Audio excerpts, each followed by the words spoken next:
Hello बच्चों, मैं उदय आप सभी का आपके अपना यूट्यूब चैनल मैथ यूडी क्लासेस में स्वागत करता हूं। वास्तव में आज हम लोग मैथ का पहला चैप्टर वास्तविक संख्या स्टार्ट करने जा रहे हैं, जिसका पहला पॉइंट है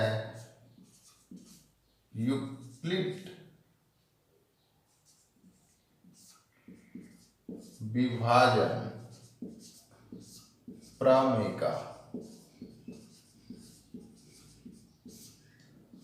और यूक्लिड विभाजन प्रमेय के बारे में जानने से पहले हम लोग प्रमेय के बारे में जानते हैं कि प्रमेय किसे कहा जाता है।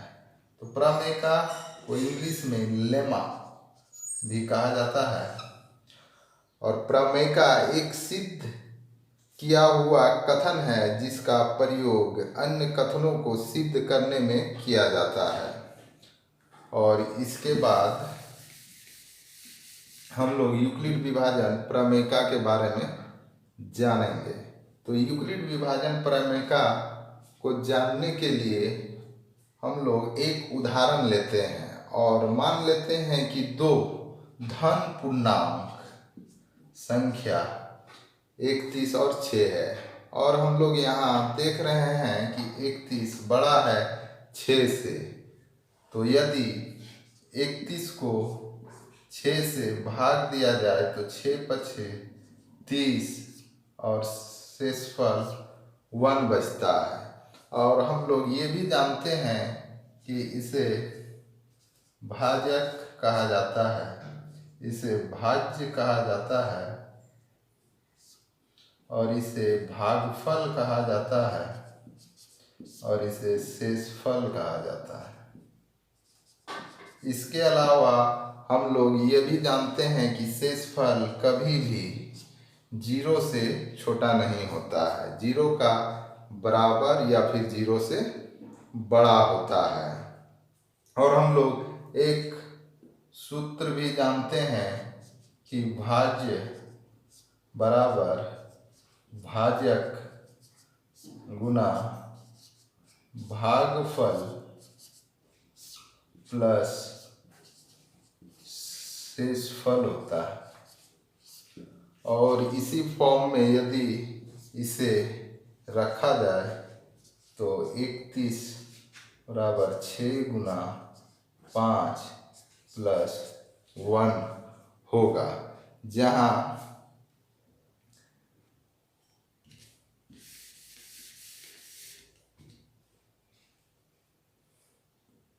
1 greater than and equal to होगा 0 का, जबकि लेस देन होगा 6 मतलब भाजक का। और इस विधि को जनरलाइज करने के लिए हम एक और उदाहरण लेते हैं जो कि है दो धनात्मक पूर्णांक a और b है, जहाँ a ग्रेटर देन b है। तो यदि a को b से भाग देते हैं तो भागफल q प्राप्त होता है और शेषफल r यदि प्राप्त होता है तो हम उसे उस फॉर्म में लिखना चाहें तो a बराबर बी क्यू प्लस r होगा और r greater than and equal to होगा 0 का और लेस देन होगा भाजक मतलब b का। और यह एक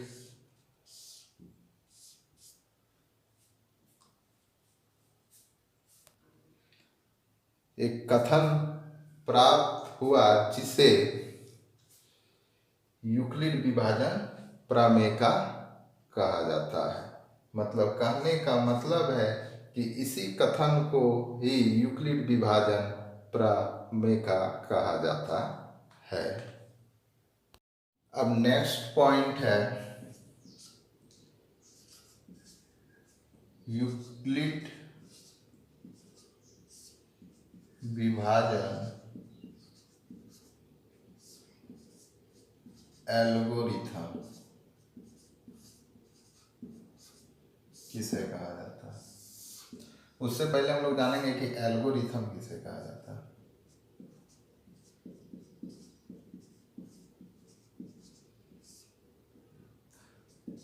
तो एल्गोरिथम सुपरिभाषित चरणों की एक श्रृंखला है जो विशेष प्रकार की समस्या को हल करने की विधि प्रदान करता है। अब हम लोग देखेंगे कि यूक्लिड विभाजन एल्गोरिथम क्या है। तो वास्तव में दो धनात्मक पूर्णांक संख्याओं का एचसीएफ निकालने की जो विधि होती है उसके स्टेप को यूक्लिड विभाजन एल्गोरिथम कहा जाता है। उदाहरण के लिए हम मान लेते हैं कि दो धनात्मक पूर्णांक C और D है जिसका HCF, जिसे हिंदी में महत्तम समावर्तक भी कहा जाता है, जिसका HCF निकालना है और C ग्रेटर देन D है। तो C को यदि D से भाग दिया जाए और यदि भागफल Q और शेषफल R हो तो इसका पहला स्टेप जो होगा, हम लोग पहले भी देख चुके हैं कि C equal to DQ plus R होता है। यदि R इक्वल टू 0 हो गया तो C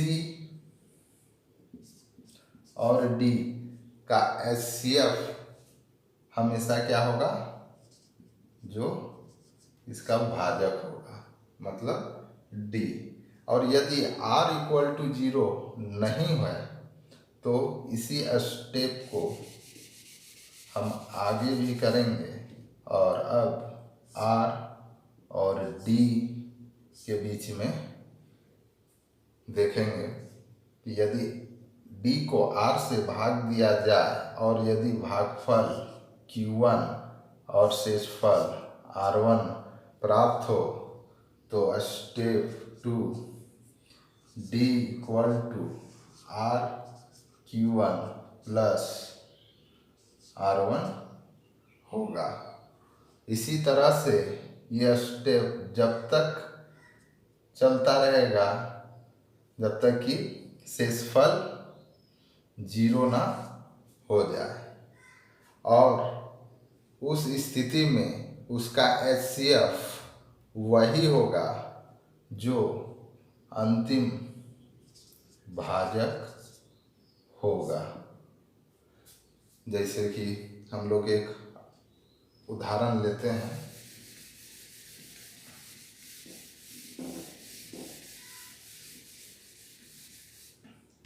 मान लीजिए दो धनात्मक पूर्णांक है 17 और 6 और इसका HCF निकालना है यूक्लिड विभाजन एल्गोरिथम से।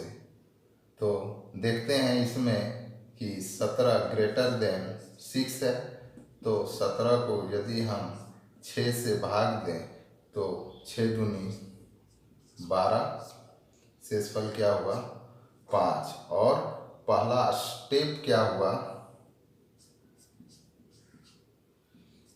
17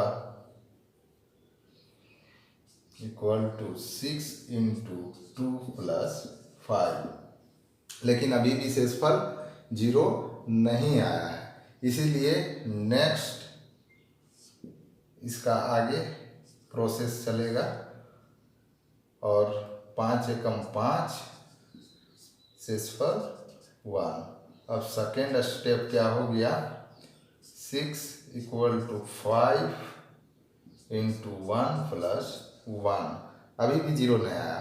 अब ये दोनों के बीच अगला स्टेप होगा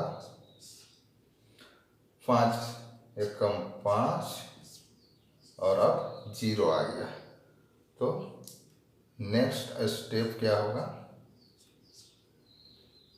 5 इक्वल टू 1 इंटू 5 प्लस 0। और यहाँ हम लोग देखेंगे कि इसका भाजक लास्ट में क्या प्राप्त हुआ 1, इसीलिए 17 और 6 का HCF क्या होगा? 1। धन्यवाद। अब नेक्स्ट क्लास में इससे आगे पढ़ेंगे।